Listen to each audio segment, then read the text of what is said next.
কিভাবে নবী করিম সাল্লাল্লাহু আলাইহি সাল্লামের কথাকে মূল্যায়ন করতেন। খাইবারের যুদ্ধের ঘটনা, মুসলিমের হাদিস 5017 নম্বর হাদিস। খাইবার যুদ্ধে সাহাবায়ে কিরামগণ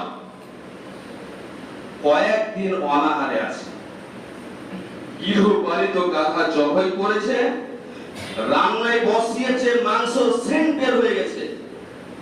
এমন সময় নবী সাল্লাল্লাহু আলাইহি সাল্লামের আদেশ এলো যে তোমরা যে গৃহপালিতের গাধা যে মাংস রান্না করছো হাঁড়িগুলোকে উল্টে দাও, খাওয়া যাবে না, আল্লাহ রাসূল নির্দেশ এসেছে।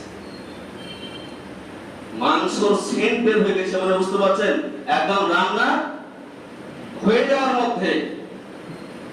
যেমন এই আদেশ সাহাবায়ে কিরামের কানে পৌঁছালো, সাথে সাথে রান্না করা মাংস উল্টে দিল। কোন চাচু নাই, কোন প্রশ্ন নাই।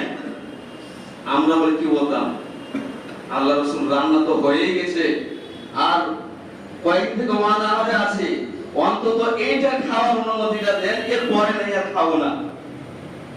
কিন্তু সাহাবায়ে কিরাম আমি না খেয়ে আছি এটাকে প্রাধান্য দেয়নি, দিয়েছে আল্লাহ রাসূলের কথাকে। তো যেহেতু আমরা নবী করিম সাল্লাল্লাহু আলাইহি সাল্লামের উম্মত, আমরা যদি সেইভাবে আল্লাহ রাসূলের কথাকে মূল্যায়ন করতে পারি, আল্লাহ রাসূলের সুন্নাহকে আমরা মূল্যায়ন করে আমরা জীবনে বাস্তবায়ন করতে পারি, তো ইনশাআল্লাহ আমরা রাসূলুল্লাহ সাল্লাল্লাহু আলাইহি সাল্লামের সঙ্গে জান্নাতে প্রবেশ করতে পারবো।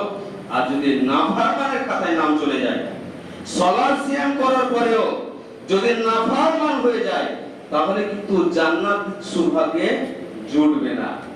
জুটবে? জুটবে না।